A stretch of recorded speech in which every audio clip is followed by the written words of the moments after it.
Good.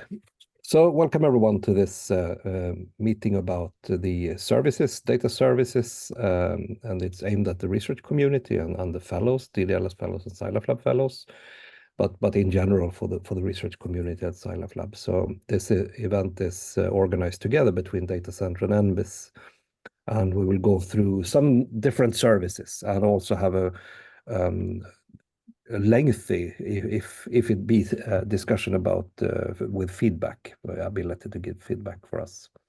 So we will go through a variety of topics. We'll start with open science. We'll go through research data management services, and also talk about compute and storage and hosting. And of course, these are ongoing topics, and we're looking at what Scilab Lab is doing and the different services that is provided for the researchers in this area.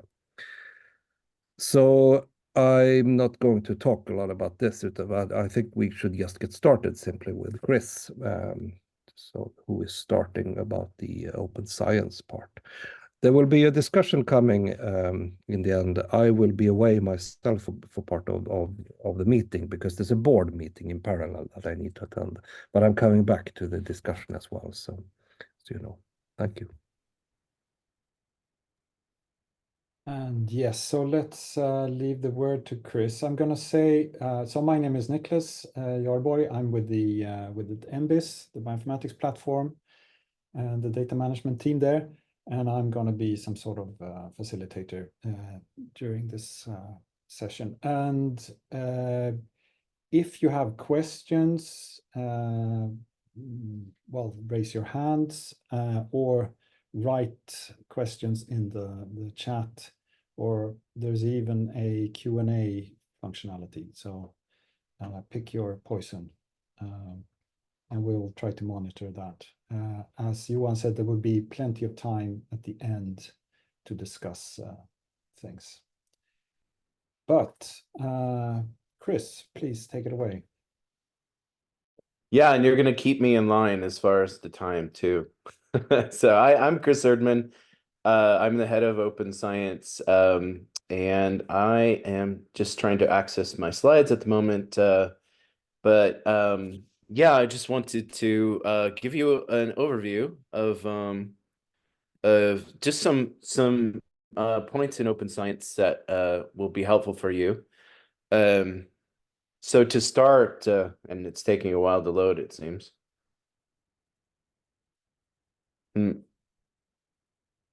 Let me try it again.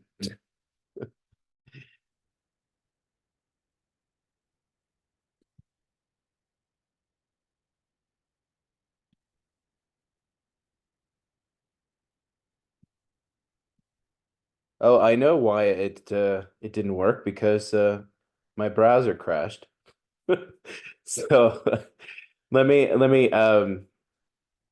get back the browser back up again here. So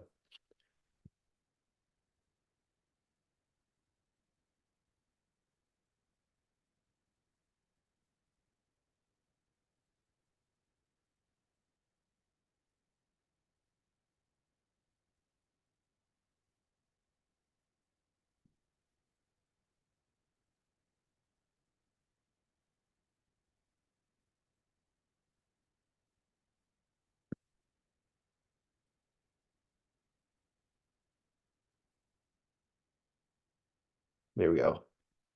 Sorry about that. That is one of those uncomfortable moments, and I don't know if I should let me try this one more time. There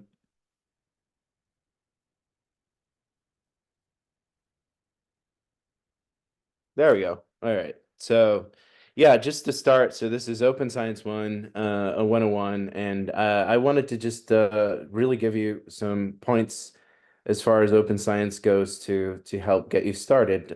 So to start, one of the places that we go to often for background, where a lot of us in the open science community have worked to understand what open science is and share with the rest of the community, is UNESCO.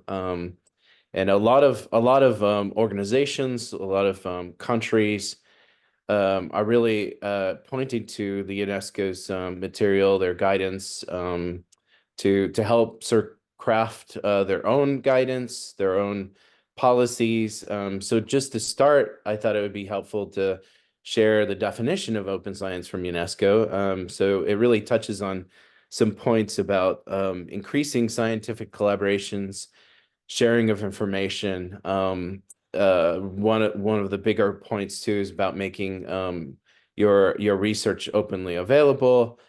Thinking about inclusiveness, and so welcoming diverse groups into your communities and making accessible to diverse communities your research. And then really, you know, to build on that too is broadening research to more societal actors, to you know, to the public, and to other sort of stakeholders in the community beyond the sort of traditional academic sense. So I think this visual is really helpful in capturing what the open science recommendations and a toolkit that they launched later on, which a number of us contributed to, which expands on the recommendations and what it means. And you can see here it sort of touches on some themes such as open scientific knowledge, and that includes a lot of the stuff that we're going to talk about here. But it also, you know, touches upon a sort of inclusiveness and infrastructure and engagement to the broader societal actors. So one of the examples there is citizen science. So to build on that, we have our own guidelines in Sweden, and you can already see some of the themes coming through here from UNESCO, and they really draw on UNESCO too for building these guidelines. We also have this push to open data by you know, by 2026, so fairly soon.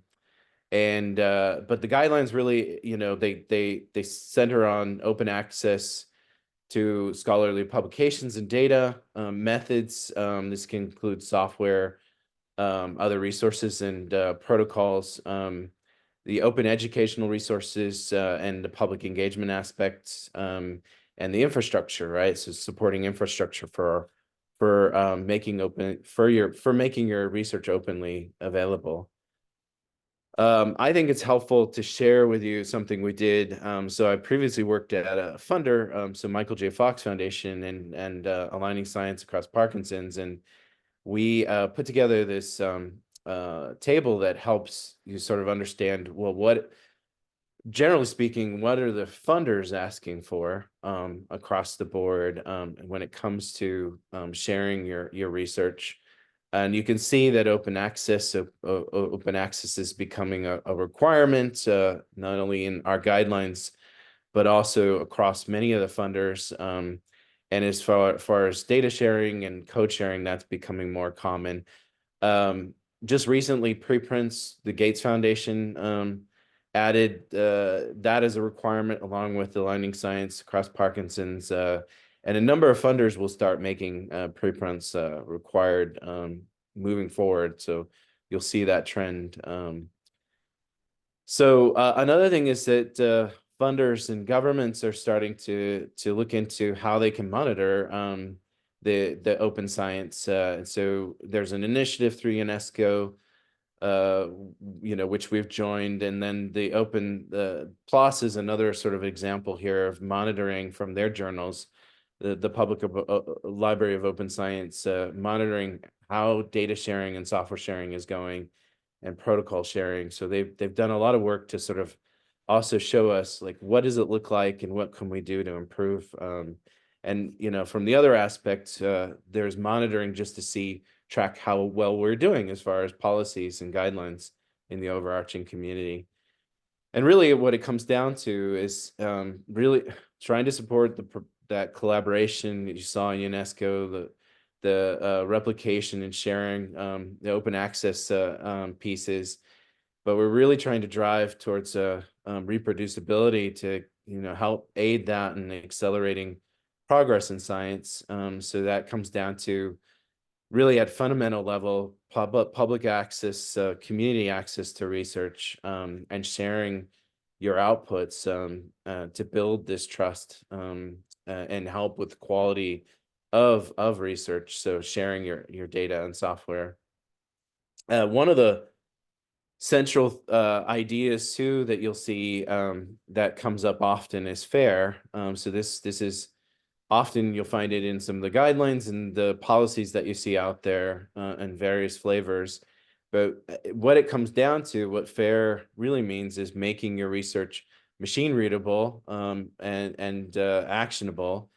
And you know, that really comes down to how your research can be shared between between machines, so that it's easier for you to access the metadata. And the one way the metadata about those outputs, and the one way that that we enable that is through these persistent identifiers, or PIDs. And I've listed out the common ones. So the people as ORCIDs, which you might have come across. Outputs are DOIs, digital object identifiers, that you'll find through Crossref and DataCite. And then you can see some of the other PIDs that are being developed here. But Crossref is for papers, DataCite's for data and software, and those are some of the more common ones that you see. And they're becoming more and more common through national persistent identifiers, strategies and policies. And one example I just would like to share, just so you can try it out yourself, is you can add a DOI to this service called DOI Citation Formatter. So that's citation.crossref.org. And what it'll do is take that DOI and then just create a citation from it. And that pulls the metadata from that identifier.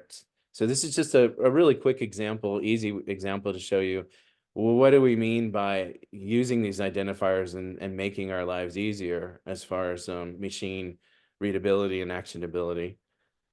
I mentioned ORCIDs, and this is really one of the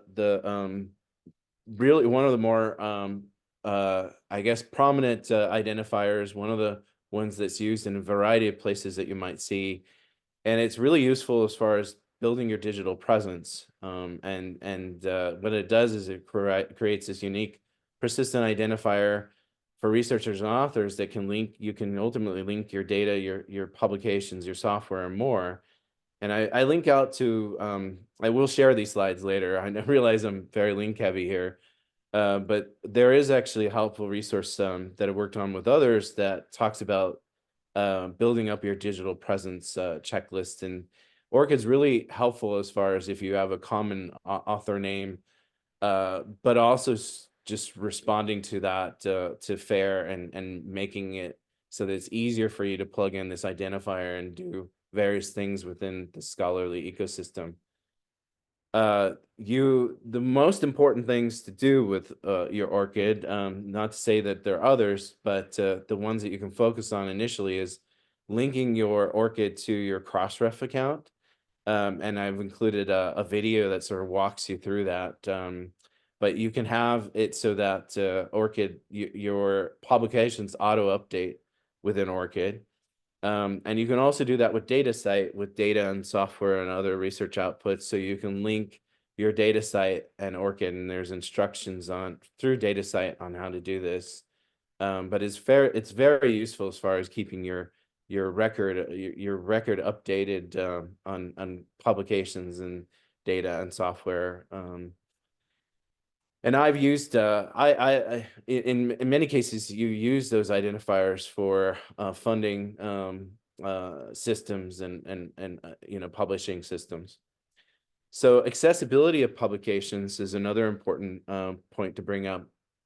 It really enables other things. It's important that your work is open access, as we saw in some of the guidelines and policies out there.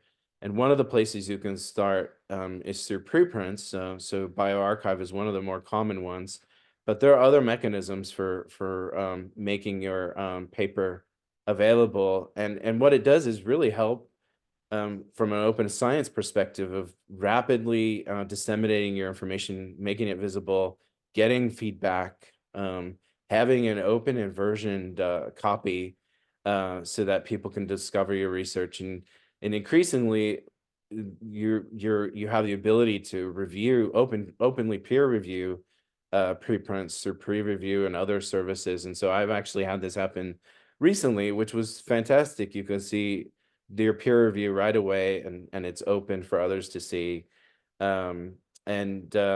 Yeah, in general, I think from other perspectives I've seen, particularly from when I worked at funders, is that they find this valuable for seeing the research that they're funding, so that they can interact with their with the people that are getting their grant funding, and really, again, like, accelerate progress and act on it, and instead of waiting maybe 6 months to a year for a publication to come out.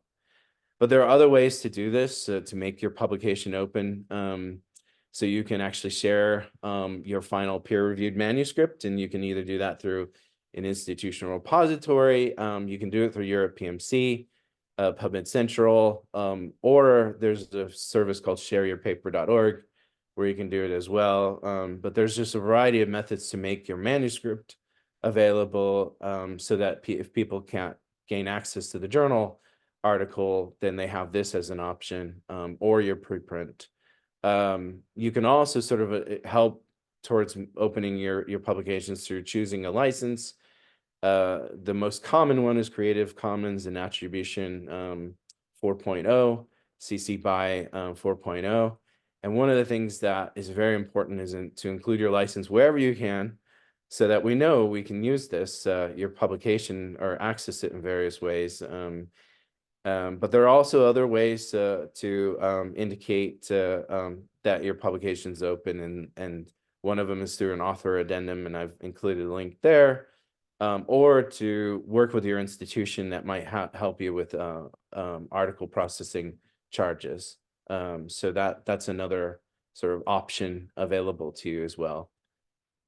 But I also encourage you to check your openness. So you can actually go to a service like Europe PMC and look up your name, or look up publications and see, did it really come through in the indexing side as open? Have people been able to access it that way? And is it linked to the data and the software that I was linking to as well? And there is a service actually to link your publications through ORCID, through Europe PMC. So they have that functionality.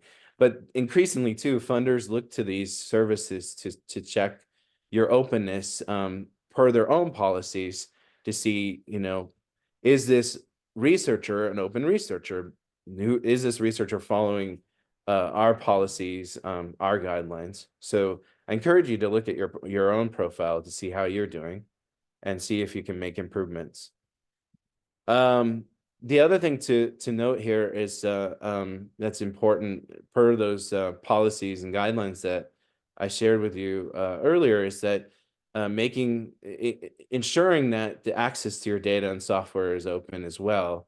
So I included an example. So I just did a quick search to see how SciLife Lab publications are doing in 2023 using a service called Dimensions. And I searched for data availability, which is a common section in papers, and half of our publications had this. There are variations on how availability statements are done in publications, but this is just giving you a general idea of how well we are doing. So half of them have this data availability section, and then 20% of them had this available upon request listed in those availability statements. And I'll show you an example of that later. But there's other challenges as far as making your data availability, your software availability. So there's no links or citations in these availability sections, or there's references to these uncitable supplements. So supplements don't have these persistent identifiers, and sometimes publishers are not doing a great job of preserving them and making them available. So they can be lost. And I've seen that. So at the end of the day, the general guidance here is not to avoid what I call parachuting others into your research. So not providing information like a link to where the data can be found, and so a DOI, a persistent identifier, and not explaining how to access it and other permissions or other license information. And I'll give you a little bit of information about how you can sort of use a template to improve this. But the general statement here is preserve and preserve your data and software in a repository. And we have colleagues later that will talk about this more in depth, and to cite it. So preserve your data and cite it. And here is one of those available upon request statements. Not helpful at all. This will leave your readers searching around to where they can find their data, where you can find your data, and how you can sort of understand it and potentially reproduce it, your research. So it doesn't help anyone at all. And increasingly, these are being called out. I won't share the citation to this example, but they're being called out in the community, and they're finding their way into these policies and the monitoring systems. So it's something to be aware of, that that this is something we're trying to move away from. And in general, here's a statement. Here's some statements for software and data to help you sort of understand how you put something like this together. And so again, we'll share out our slides, but this template is really just a kind of a general template to help guide you on some of the information that you might need in putting together a more helpful statement that will not parachute people into finding and understanding your data and software. This is a better example. So eLife actually ends up being one of the better examples out there of how they work with their community to provide this information. So you can see a more detailed statement, and you can see the citations to the data, the software. The only one point I would add here is to add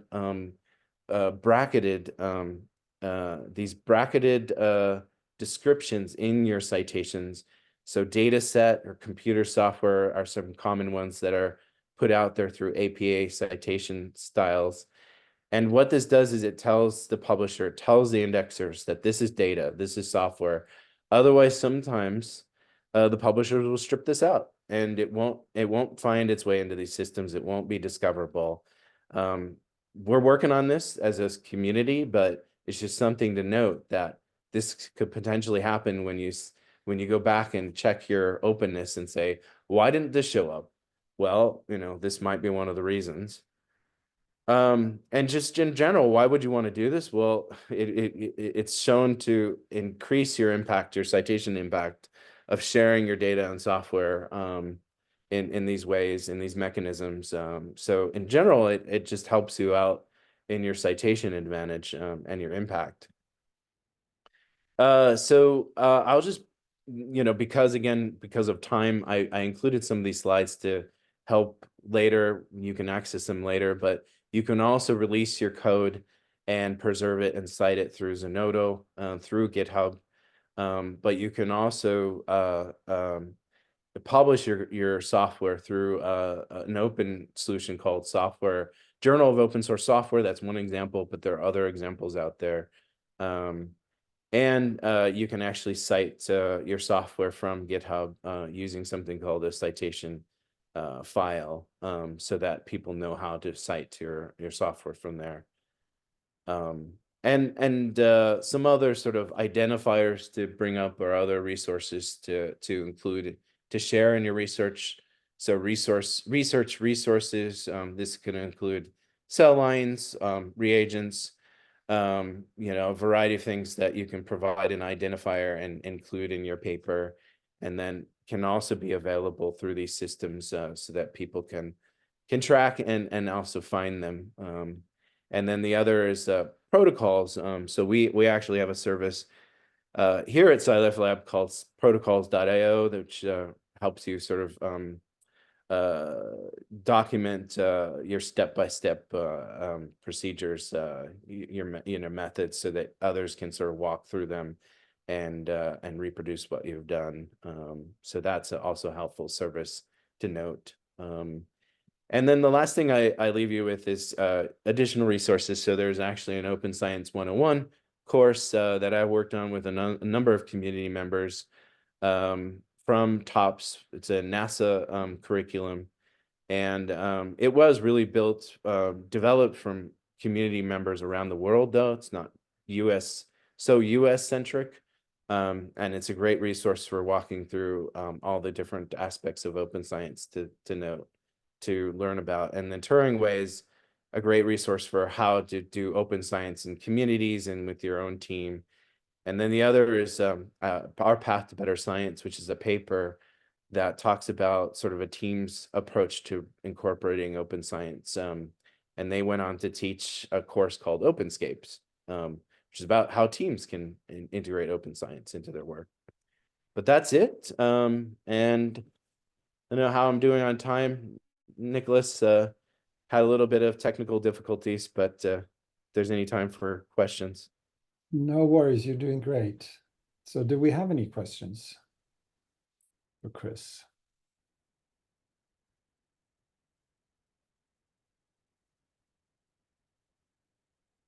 I'd like to ask a quick question, if that's all right. Yeah, that's fine. Yeah, so that was a great presentation. Thank you. So I've seen a couple of presentations like this, and there's all these great suggestions and resources. But my own experience working with others, I guess I've encountered kind of two issues, and I'm curious, like, what your take is on this in terms of getting to adoption. One is working with, often the people, as data scientists, we're often not the ones generating the data. Often we're working with collaborators who are not really that interested in sharing the data for other reasons, because it's essentially their currency.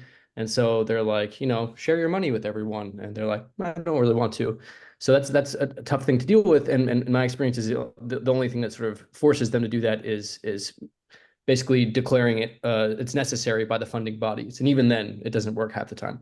The other issue I've seen is that there's all these like really, really great suggestions of ways to make stuff fair and more accessible and so forth. But it usually puts a lot of onus on the researchers, who are often spread very, very thin as it is. And still many go through the work to sort of adopt these policies and do what they can. But asking someone to sort of take, 30 minutes to an hour out of their day, even to do something like, check if your ORCID is up to date and things like that.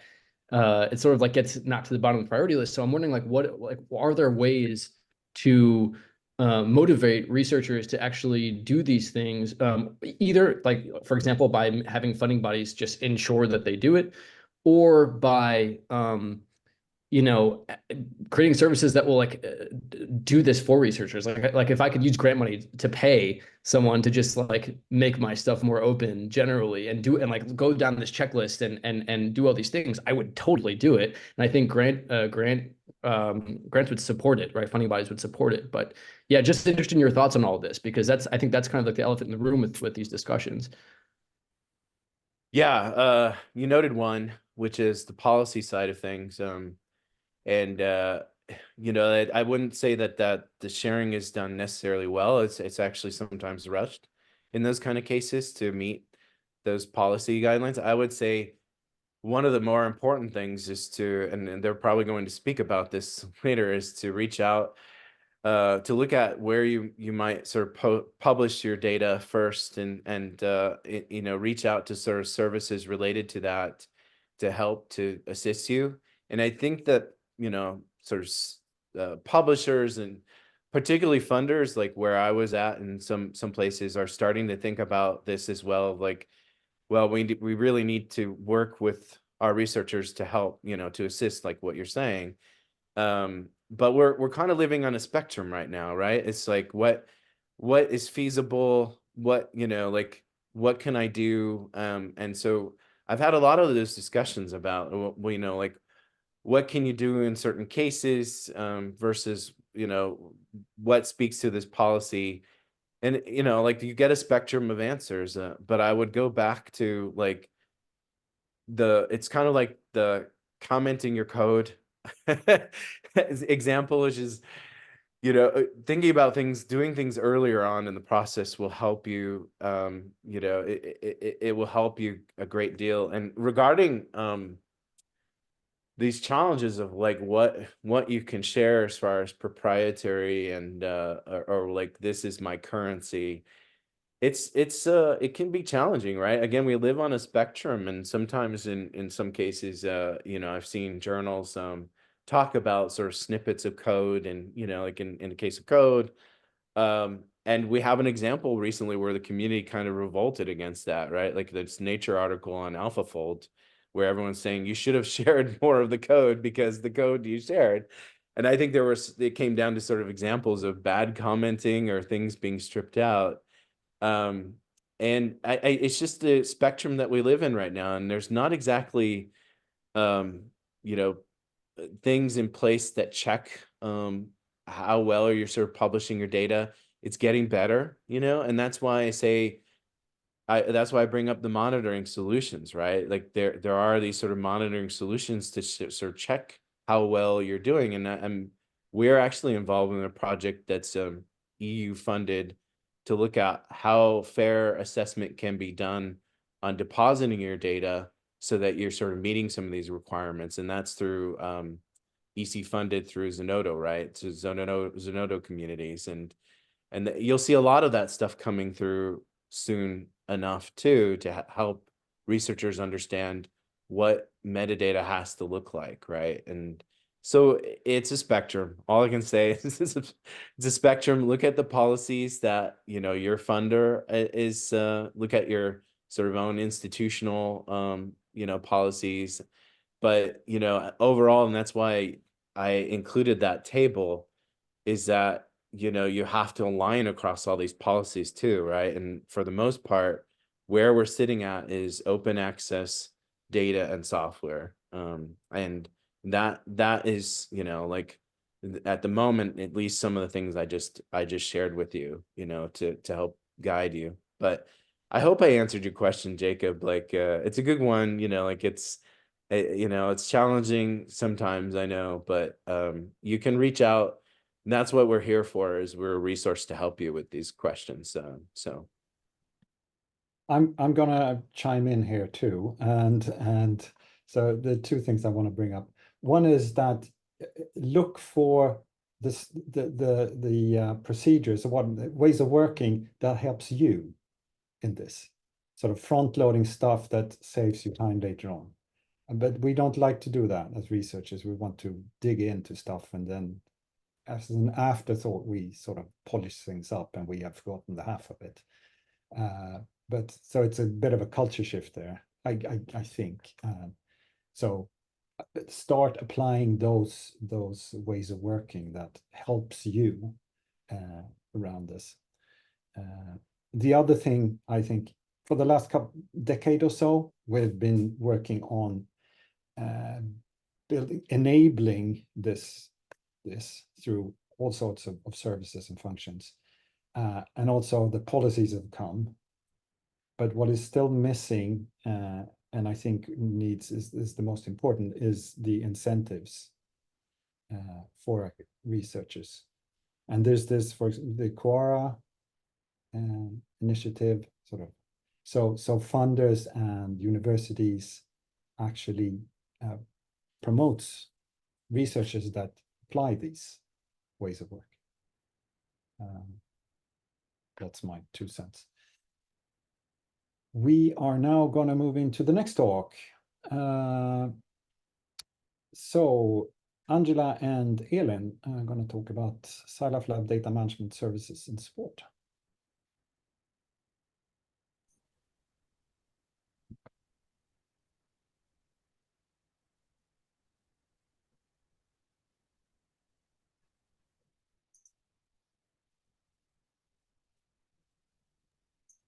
All right, sorry. Okay, I mute myself. I'm going to share my screen. Can everyone see the screen? Yes.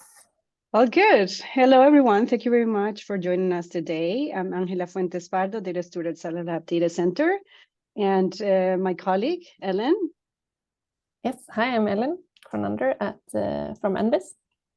And we are both represented Scilab Lab Data Management today, and we're going to share some of the services and support we offer on data management.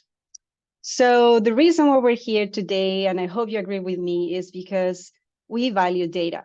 The data is at the core of our work, and data is one of the most valuable and long-lasting outputs of scientific research.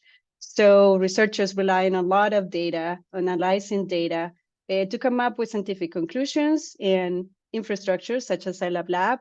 We are here to offer services that ultimately generate lots of data that are going to be used by researchers. So researchers and infrastructures, we share this common responsibility on generating the best data possible and also sharing this data, stored in a proper way so it can be reused in the future. So we at Scilab Lab provide a data management support. We are a collaborative activity between Scilab Lab Data Center and the National Bioinformatics Infrastructure Sweden, or NBIS. We are about 21 members working on different aspects of the research data management.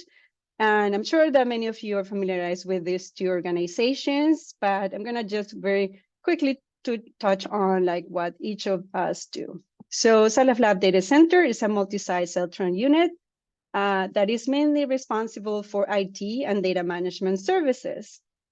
Here we are about 9 members, including data stewards, data managers, project coordinators, and Chris, which is the head of Open Science. And NBIS also has a presence throughout Sweden and is mostly focused on bioinformatics, is Scilab Lab Bioinformatics platform. Also, NBIS is the Swedish node for Elixir, the European infrastructure for biological data. So here is the team and NBIS. So please, if you see us around, just say hello. We're very happy to help you throughout the research data lifecycle. So our goal essentially is to maximize the value of life science data.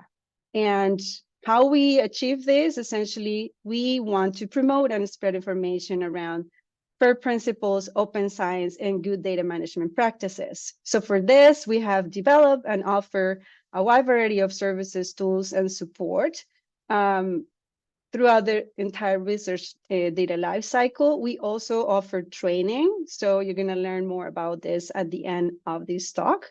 So please just know that we're here to help you throughout the research data lifecycle, which is nicely illustrated on the right. You will see this wheel throughout, all our materials, and we hope you it facilitates you to navigate the different stages of the data. So we learned a lot already with Chris about open science, and also you might have heard about FAIR principles. So for those of you that are not familiar with the term, actually FAIR stands for findable, accessible, interoperable, and reusable. And what actually they are is a set of guidelines to make data available to you and others in the digital age. So as Chris emphasized, the machine actionability of data is very, very relevant. And so by incorporating these guidelines into your research throughout the entire data lifecycle, we're promoting efficient data discovery and reuse. So this set of guidelines were published by Wilkinson and collaborators in 2016. And we mean by findable, essentially, as soon as a person is, so of course, to reuse data, we first need to find the data. And for this, it's important that data is rich and there is a metadata or description of the data associated to it. As Chris described, also data metadata should have a persistent identifier so it can be easily found by machines. And as soon as the data is found by others, it should be clear how they can access this data. Does it have a license? Do they require authentication or authorization to use the data? All this should be clearly stated throughout the generation of the data and publication. Also, we should acknowledge that data often is used in workflows. It could be merged and combined with other data. So it's important that we generate data that can be easily integrated with other data. And ultimately, we need to make sure that data and metadata as very rich, really well described. So anyone can then in the future replicate the analysis of the data and combine it in different ways. So the FAIR principles is a total of 15. As you can see here, for the interest of time, I cannot go through all of them, but if you're interested to look at them, I highly encourage you to take a look at the paper that is referenced here at the bottom. So since the publication of the first principles in 2016, they have been widely recognized and were adopted. Different institutions such as UNESCO, EU Commission, also at the national and at the institutional level, all of them have been adopting the FAIR principles, and therefore exist different policies. Also, funding agencies have adopted FAIR principles and open science principles. So the adoption of open science and FAIR is a global movement, and therefore we can find these policies throughout different levels.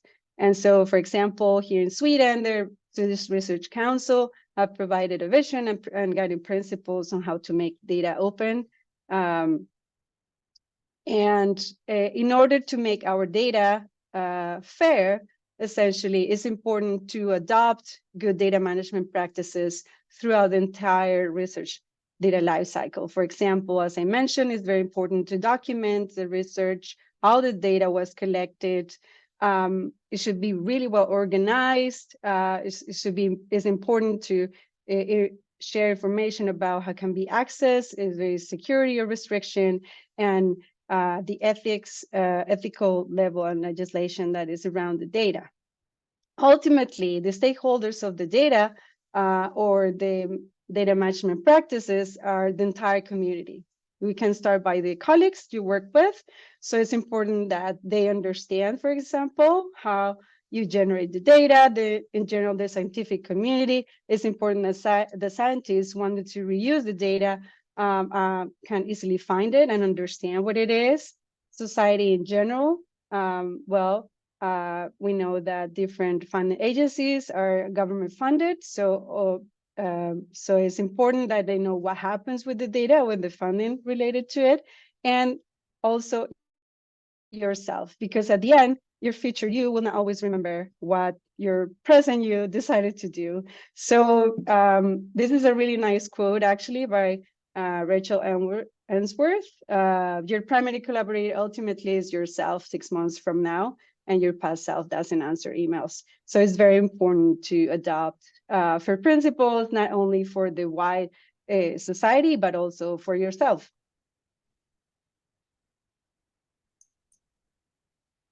Okay, so I hand on to Ellen.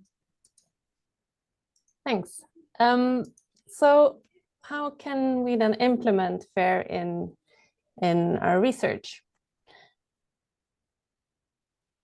So we have 4 advice for you today. Oops, now the screen disappeared. Oh. So we advise you to make a plan, to think ahead, and identify gaps in your strategy early on to prevent delays in your project later. Next advice is to submit data to a repository.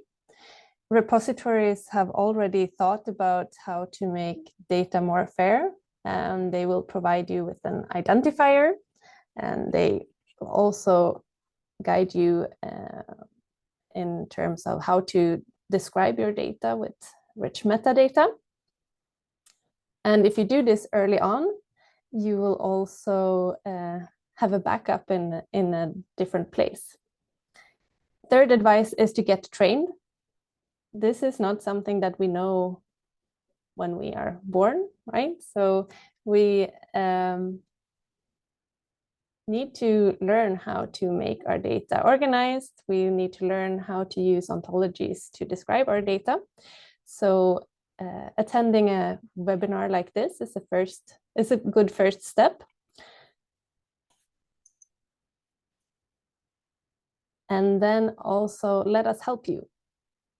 So as you've seen, we have quite a big team of data stewards that can help you with different aspects of data management. And I will tell you more about that today, but don't hesitate to reach out for support.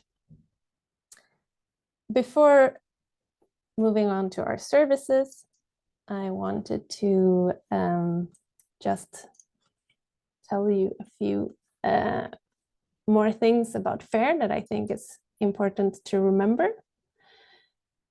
FAIR data does not equal open data.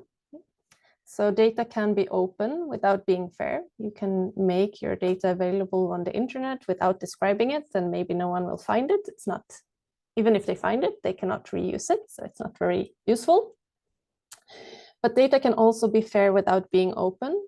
So even if you're working with sensitive data, for example, that cannot be shared openly, you can still describe it properly and make it as open as possible and as closed as necessary. Fair is not a binary measure. Data is not fair or not fair, it's a gradient, and we can always strive to make the data more fair.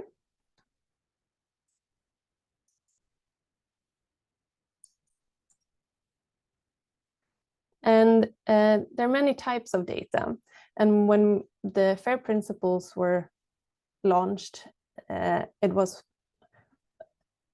referring to digital data that can be machine readable and machine actionable also. But over the years, the FAIR concept has also been broadened to other outputs. So maybe also software or training material and so on. And in addition, not all data is digital. And that is also important to remember when we talk about data management. So data management might be a broader concept than FAIR data. But yeah, so how can we help you? First of all, we have a web portal called the RDM Guidelines, where you can learn a lot about data management in the Swedish life science context. That's also how you can get in touch with us. So you can find guidance for all phases of the data lifecycle. There's also topics that might be of special interest that you can see. And there's also a way to reach us. So you can click this Ask Us Anything, and then you can fill out a form to ask for support, for example, or contact us via the email address data-management@scilifelab.se. In addition to the Swedish guidance resource that I just showed you, we also have a more extensive research called the RDM Kit, which is built in this European infrastructure Elixir, where you have even more guidance for specific tasks of research data management, which is a good complement. When it comes to more hands-on support from the SciLife Data Management team, we focus on two areas. One is planning, and we can help you with data management plans. So this is something that has been mandated by founders for a few years now. So both by the Swedish Research Council and the European Research Council,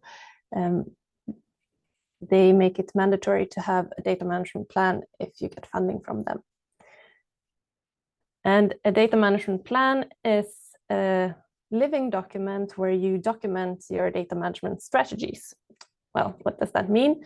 The template that many use consists of 6 different chapters or sections where you should describe your data, what kind of data, what volumes of data that you will reuse or generate.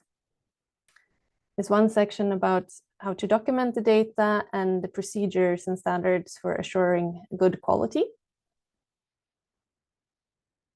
Also want to think about storage and backup and access to the data.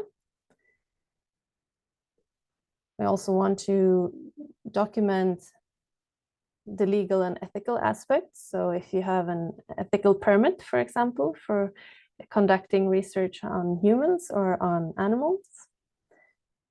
There's also a section on how to make the data accessible to others and to prevent access from non-authorized people, and the long-term storage. And then we also need to define the responsibilities and which resources we need to be able to manage the data throughout the project. And I mentioned that this is a living document, so we should think about this at the beginning, but then update it throughout the project. And what we offer is a tool for creating a data management plan. It's called Data Stewardship Wizard. It is an interactive questionnaire that we have customized for life science, and it's has templates adapted both to the Swedish Research Council, but also to projects funded by the European Research Council. And it provides guidance on how to answer the questions. And it's also a smart questionnaire that will adapt the following questions based on the answers that you just gave. And once you have filled in this questionnaire, you can produce a nicely looking document that you can send off to your funders, for example.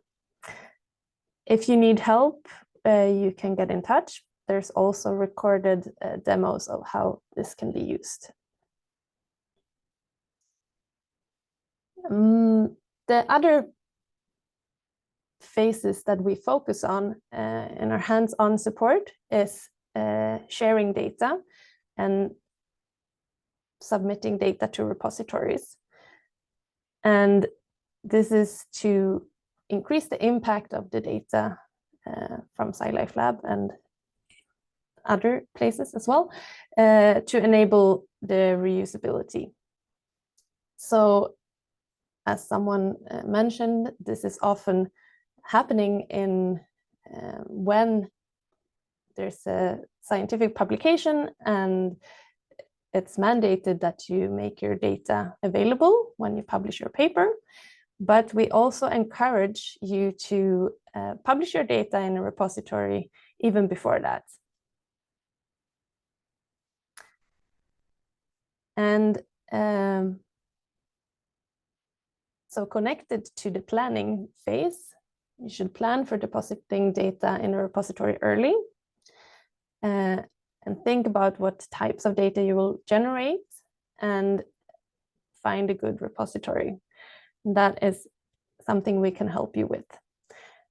One of the benefits of doing this is that you can then make use of the requirements in that repository for how to document your data. So you will get templates for what metadata to collect for describing the study, the source samples, and also technical metadata about instruments and protocols and so on. And this is really a lot easier if you do it when you collect the data or when you collect the samples, rather than coming back a few years later and try to find all of this information. So what should you think about when selecting a data repository?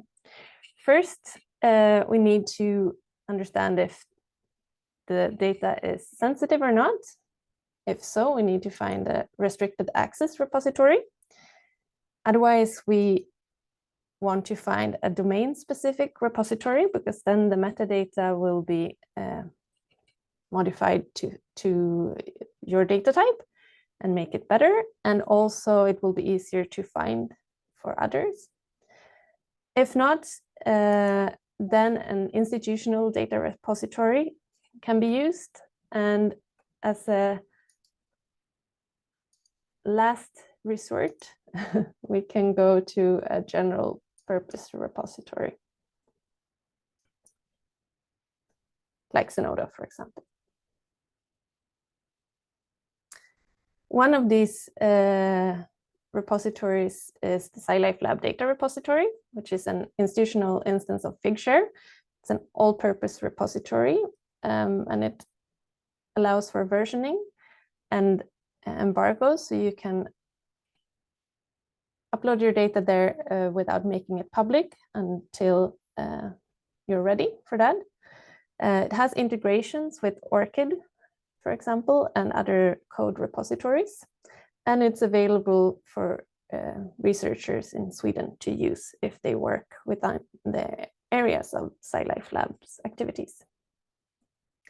We also have a restricted access repository called the Federated European Genome Phenome Archive in Sweden, which is a repository for biomedical research data, where the data is stored in Sweden, but the public metadata that is not sensitive is findable through an international web portal. So there are many nodes in this federation, but all the data can be found in the same place.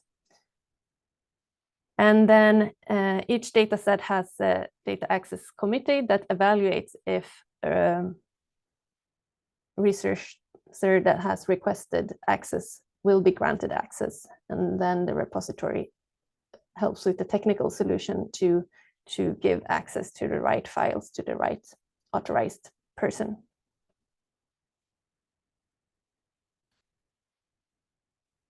So that was it about data sharing, but then we also have training. So NBIS has a course in Introduction to Data Management Practices that runs twice per year. And next time will be in October. So have a look out for announcements in the SciLife Lab newsletter on the events page, also on the training portal. We also have seminar series, which happens monthly with a presentation on a specific topic with some time for question and answers that might or might not be related to that specific topic. They're also recorded, so you can find them and watch them afterwards. And then if you don't know how to find back the RDM guidelines or this data stewardship wizard for writing data management plans, you can find all these services at the SciLife Lab data platform under services. And that's also where other services can be found that will be talked about after the coffee break. But thanks for listening, and don't be strangers. We are very happy to help you. So please reach out. Thanks. Thank you, Angela and Elin. We are more or less on time, and but I think we have are there any questions to Elin and Angela at this point?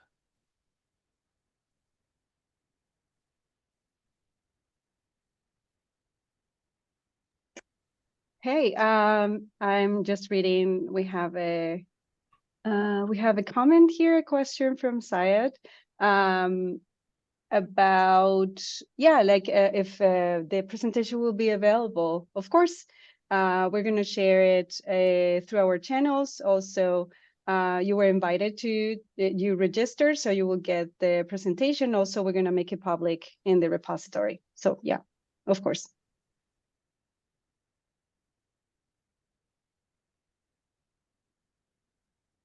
A comment, I would say, this concentration of data management competence is the biggest in Sweden. No other scientific area has this much support when it comes to data management. So please make use of it. I think you're in a good position. get good help from us. All right, let's take a short break, and the program says 5 minutes. I'm gonna give you 8 minutes. So let's be back at 10 past for the next talk on how to get compute storage and hosting support. See you in a while.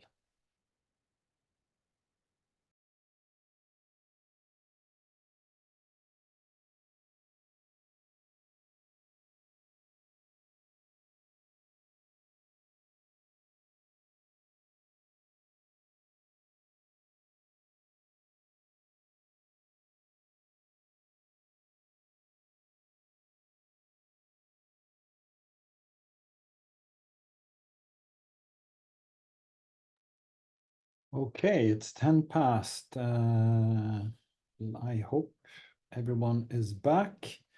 So as you noticed, we're recording this second part too. I just want to say this is only for internal use and will not be made public at all. So just so you know. I think we've had a question if publications are retracted, can you retract data? And the short answer to that is yes. But then you maybe should also consider the data that has been published might be high quality and useful for others, so you shouldn't automatically do it. It probably involves a bit of work with the repository, but basically yes.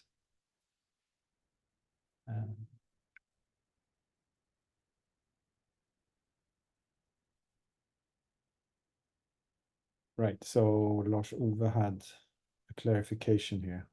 So the first part of this with the talks, that will be published, but not this second part with the. No, sorry, I'm messing this up. This next talk will be part of the published bit. Right, I'm going to leave the word now to Johan and Hamza to talk about how to access compute storage and hosting support. Okay, hi everyone. I'm gonna share my screen and slideshow. Can everyone hear me okay and see the slideshow fine? Yes. Yes, okay, thank you, great. I'll start off by saying I got a wasp into my home during the break, so if you see me flailing my arms around, you kind of know why. I'm not upset with you or anything, I'm just defending myself. So yes, hi, welcome to the session on compute, storage, and hosting. I am Johan Alfredén, and here with my colleague Hamza Imran Saeed, and we're from the Scilaf Lab Serve team. So we will take a look at some compute resources, storage resources, some hosting options, and this is quite a bit of content with it comprises a lot of resources and services. So I will not have time to go into these in any great detail, but I hope by just kind of mentioning what's available and showing you who to contact and so on, you kind of know where to go for more information. So I think it would be nice to get a good overview. I will spend a little extra time on a hosting option known as Scilaf Lab Serve platform. Naturally, that's kind of what we work on a day-to-day basis. And also a hosting platform and also data platform. And then we'll finish off with a Q&A session. Let's see. So compute resources. Here we mean compute resources mainly for large-scale computations like analysis and simulations, and not resources for hosting or publishing. We'll kind of cover those in a little bit.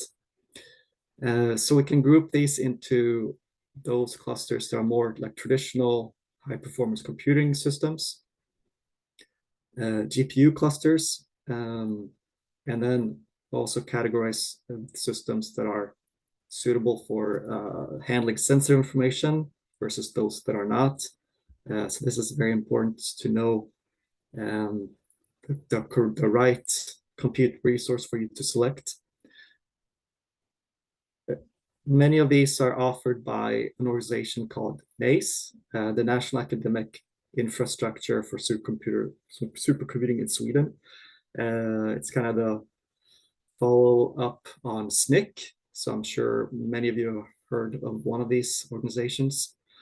So I'm not going to go through all of the compute resources in this table, but we can kind of zero in on perhaps Berzelius, which is a GPU-rich system suitable for AI and ML research, but also other uses.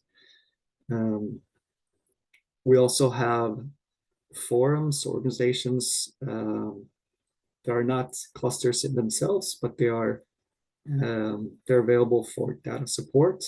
Here we have like SND and InfraVis. And then we have many universities provide their own compute resources, like UPMAX at Uppsala University. So do check with your own host university as well.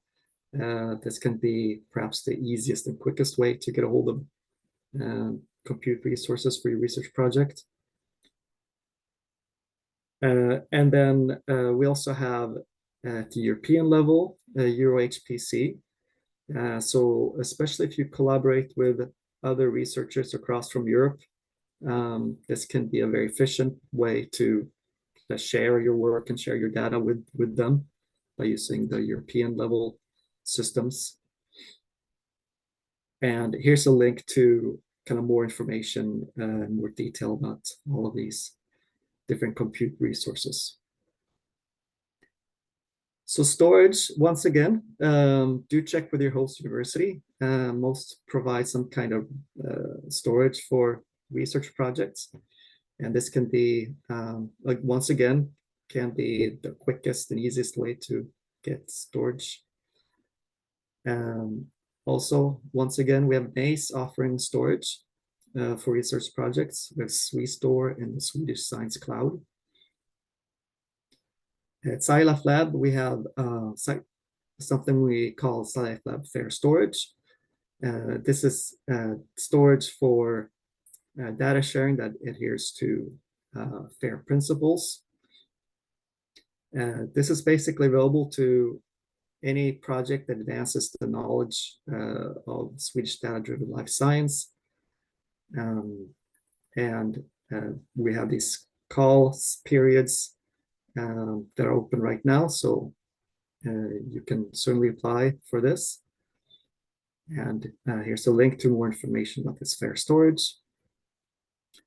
Then we have SciLife Lab Data Platform. And at the European level, we have the European Open Science Cloud. And we also have the Swedish National Data Service. So I'm kind of listing them without any great detail here, but at least you kind of see what's available. You can read up more on each of these at this link here. So now as far as hosting of applications and tools, we will take a look at SciLife Lab Serve platform.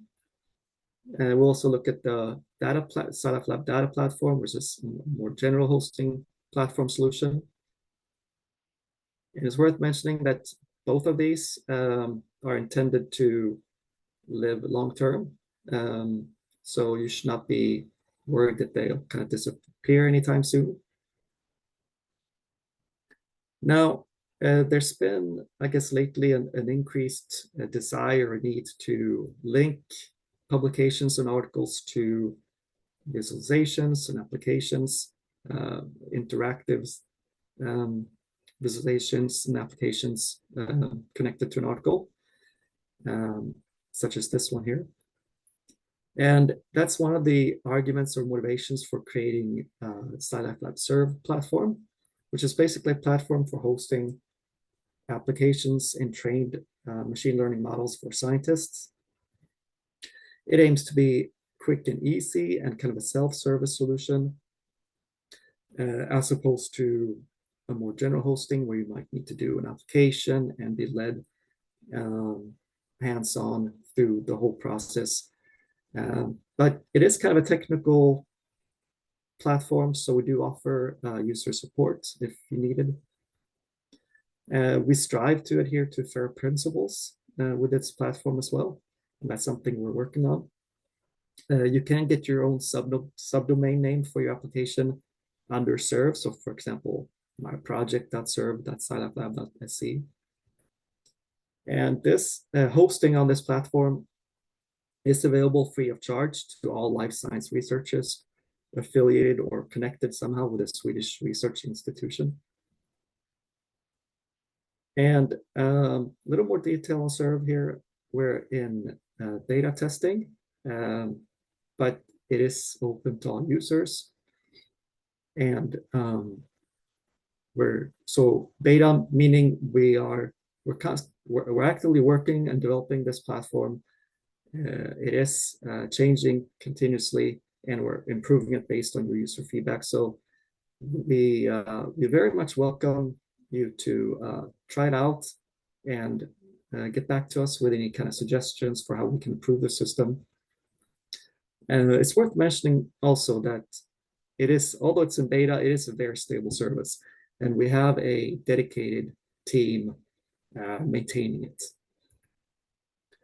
There's a primary focus on platform and deployment.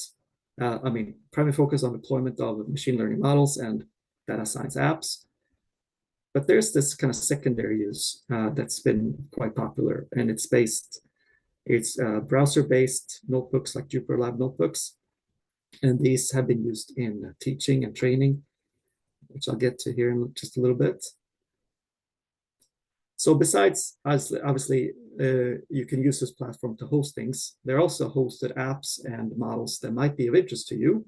So do check them out. There are currently 80 public apps and tools relating to life science. So there might be something of interest to you here. These are available for everyone to use since they're public. And we kind of nudge people who host people and teams to host things on Serve. We kind of would like them to make things public in accordance to FAIR. And also lately, and more so over time, we also nudge hosters, so to speak, to make the source code available for the public apps, which I think is a great benefit as well. So a little bit of teaching and training using Serve. We have, or people have successfully run some small courses, up 20 to 30 students using Serve. Often participants use Jupyter Lab notebooks or studio sessions to work on teacher-assigned tasks. And one great benefit of using Serve in training and teaching is that you don't really have to spend so much time on setting things up, installing software, running into dependency problems, things not working out. You can ensure that the teacher and the student has the same technical environment. You can provide code repositories that students can pull down, or even build Docker images that the students can work in. We have recently introduced an application form to use Serve in training, and this is primarily so we can just ensure that we have the resources available for the classroom or training session available to you, since there's kind of a large concurrent load at a short time on the system. So there are some limitations or requirements for hosting apps on Serve that I'll just mention. It's primarily for, let's say, simple apps, so no database or complex container requirements. We, as I mentioned, we encourage hosters, nudge them towards making things more public. We want them to make their apps and models publicly available. You need to have a published Docker image for installing the app. The default resources at this time, at least, each app gets 2 virtual CPUs and 4 gigs of RAM. Each project gets 1 gig of storage attached to it. This will most likely increase over time, and this might be sufficient for your need, it might not. You can request more resources, and we have granted more resources, and we look over these requests on a case-by-case basis. We do not handle any sensitive user data at this time. Basically, systems need to be built and managed in a special way to handle this with increased costs. So this is one thing that we do not support at this time, at least. And once again, the intent is for all apps and mods to be made public for things that are hosted on Serve. And Serve, at this time at least, it's not really meant to be used for large-scale machine learning training. So the models need to be pre-trained. And also worth mentioning that right at this time, we're kind of redoing the whole machine learning model hosting functionality. So we're not taking any new ML models quite right at this time, but hopefully soon again. A little bit about the different app types you can host on Serve. So you can have Dash apps, RShiny apps, Tissue Maps apps. You can create Jupyter notebooks, have RStudio sessions and VS Code IDE sessions. And then through this little custom app type, you can host other types of apps like Flask and Streamlit. And a little bit about the workflow to host things on Serve. So basically, you build your Docker image and push it to a public registry. You create a user account on Serve, and then you create a Serve project, and then you create your app. And here I kind of show one of the forms you fill in for a Shiny app. So it's not a lot of information. It's just a few technical details like URL to the image and port and so on. So it's a pretty quick and easy process, I would say. But if you have any questions, we do have documentation and a user guide showing you, describing in more detail how to publish different types of apps. And we also have a dedicated team that offers consultations, support, and training should you need it. So please do get in touch with us for any kind of questions or need that you might have. As I mentioned, service actively being worked on. Currently, we're working on, or soon we'll work on, improved machine learning model serving, attaching GPU resources, and increasing the fairness of Serve with more metadata, model cards, and DOI persistent identifiers. And here's the link to Serve you can take a look at. So if Serve does not really meet your needs or is too inflexible, then we do offer more general hosting known as the Scilab Data Platform. So it's a little more flexible than Serve. It can handle more complex applications, such as those requiring a database. And it can also offer more compute and storage than Serve provides. Now, it is free to use. However, there are some requirements to use this as well.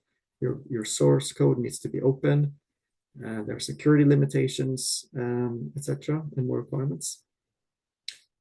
And right at this time, the data platform is not accepting new applications for hosting, but it will in the future. And if you do have any kind of question about the platform or a pressing need, then do contact us and we'll try to help you out. And here is a link to more information about the data platform. So that's it about this. Thank you for your attention, and I provide some email addresses here if you need to if you would like to get in touch with us.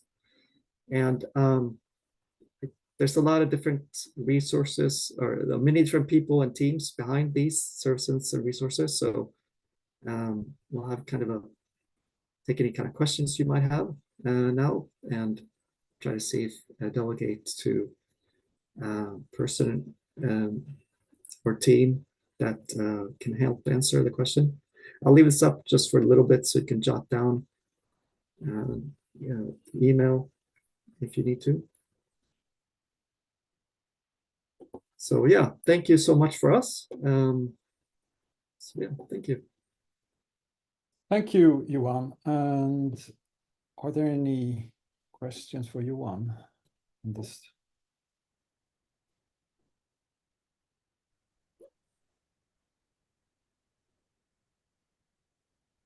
Hello. I have several questions. Sorry. Thank you for the presentation. We are just building our server here at SciLife Lab. So I have several questions about the storage. It will be like a kind of database with these structures. Or how can this be related? And other question is about the courses that you mentioned about the IDs like Visual Studio, AR Studio, and Visual Code, and that stuff to get easier to go through the server. So that courses are published on somewhere, or it's just available from that laboratories that are building their servers with you? I can take the question on the training and teaching first. So most of the training sessions are, let's say, that the trainer will they will basically use serve in training. So set up their notebooks and so on, and they have have kind of a classroom session, and then not leave anything on serve itself. However, there at least one professor has held machine learning training on using serve, and those I know are available publicly, so you can take a look at those applications that kind of demonstrate a lot of machine learning concepts. So yeah, but primarily they're kind of like one-time, one-off training sessions. So did I answer the question about the training? More or less. Hopefully. But yeah, and about the storage, my question is more for, I don't understand very well the structure of the storage of the database, and if they are like container based, or there are always on, or I don't know, these connections between the server and the storage. So with Serve, we don't support applications that use a database. Okay. At least not this time. So then you would need to go to the data platform if you have such an application that has a connected database. Typically, a database runs in its own container, and then you have some connections between your application container and the database container. So you get a little added complexity. So yeah, did that answer your question? Yes. Yeah. Thank you. Great. But yeah, and feel free to get in touch with us Yeah. or the data platform app also after this presentation. We can discuss this more. Super. Thank you. Maybe I also have a question around, so the compute and the storage resources you mentioned in the beginning, how connected are they? I know this is a long and complicated answer, but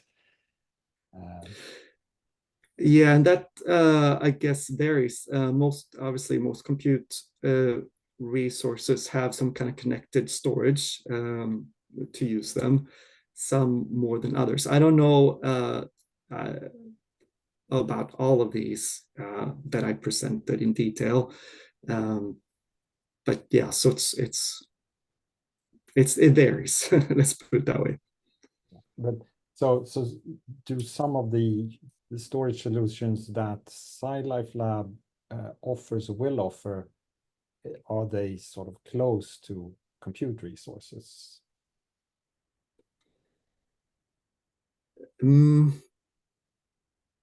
Not that I'm aware of. Does anyone else know if that's the case?